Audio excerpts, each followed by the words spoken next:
Today, we're going to talk about why 𝗙𝗛𝗏 and 𝗙𝗥𝗘𝗘 is a masterclass in drum and bass arrangement in building tension and drive. By the way, if you haven't already, check out my 𝗙𝗢𝗏𝗟𝗘𝗘 tool, which is a tool I created to help you learn and master arrangement. I've analyzed over 20 popular EDM and drum and bass tracks. You can check out the arrangements directly. You can create your own arrangements as well and export it into an Ableton template so you can build your tracks over. You can learn more about the 𝗙𝗢𝗏𝗟𝗘𝗘 tool, which is for free, down in the links below. All right, so I split up the track in stems so you can see the drums, the bass, as well as the atmospherics. And also the grid is split so that every grid space represents 16 bars. So let's check out the track. All right, so we open up with some eerie atmospherics, which build suspense and tension. And we also have some hi-hats to help the DJ mix into the track.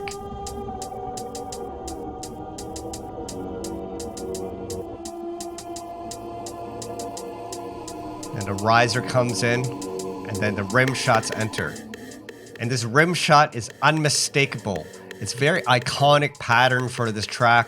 Back then, tracks were all about building long mixes. So when you hear an iconic rhythm like that, you would have the anticipation that the 𝗙𝗏𝗟𝗘𝗘 track is coming in. And the drums enter. And this facilitates the DJ mixing in. And those atmospheres continue to build up and create tension.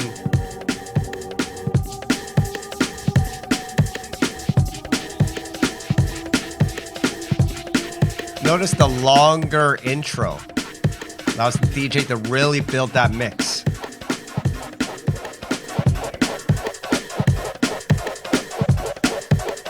We have a rave synth filter in, and the drums drop out for 8 bars. This bell sound enters. That rave staff filters out, and the drums and bass drop in.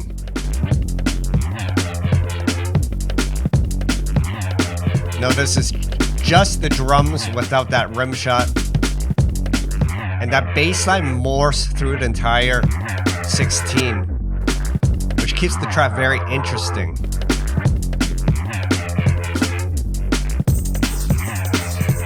Notice there's that drum fill before the next 16, and now a tambourine enters.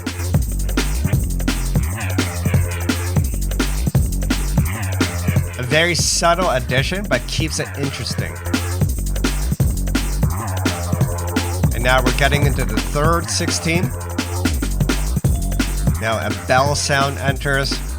In modern drum and bass, we would already be in the second breakdown by now. But notice we aren't even bored at this point. The track keeps staying interesting.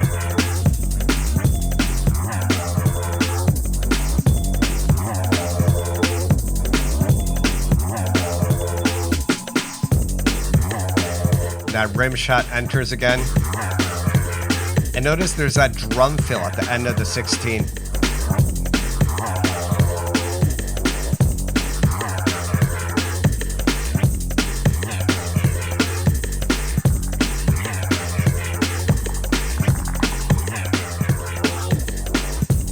That rim shot exits.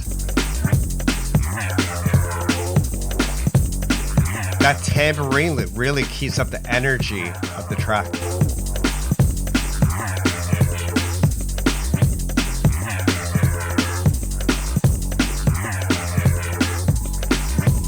And finally, after 5 blocks of 16s, we're in the breakdown.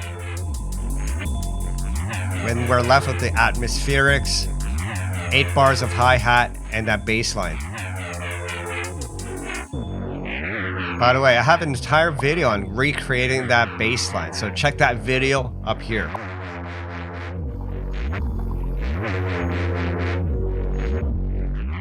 In the middle of the breakdown, the bass gets chopped up, signaling the next chapter of the track.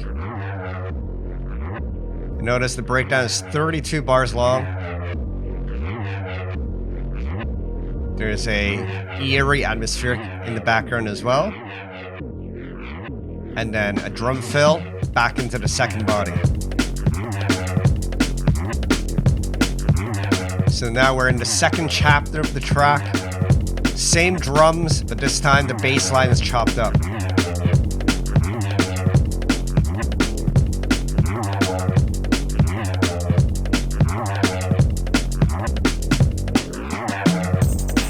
That tambourine loop re-enters, adding more energy to the track.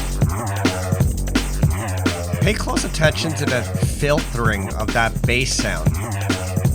It grows more and evolves throughout the 16 and throughout the entire arrangement of the track, which creates movement. That drum fill. The bass line is filtered and dialed back here. So more low sounds, less mid bass. Very wobbly here. Okay, we're into the fourth 16. That bell re-enters. That bell just adds a subtle but extra dimension to that track. The atmospherics are creeping in. And you'll notice the drums pause for, I think that's 2 bars. We're back to the drums and the bass. Filters slightly changed here. That drum fill again.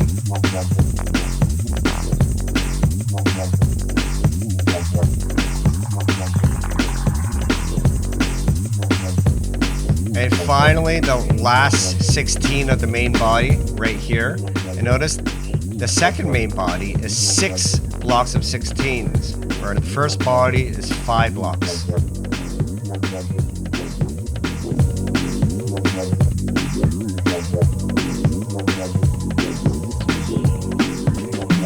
Finally, we're at the outro, and that rim shot re-enters. And notice that rim shot is only heard 3 times in the track. In the intro, 1/16 in the body, and at the end. However, it's so unmistakable when you hear it that it's 𝗙𝗘𝗘𝗘.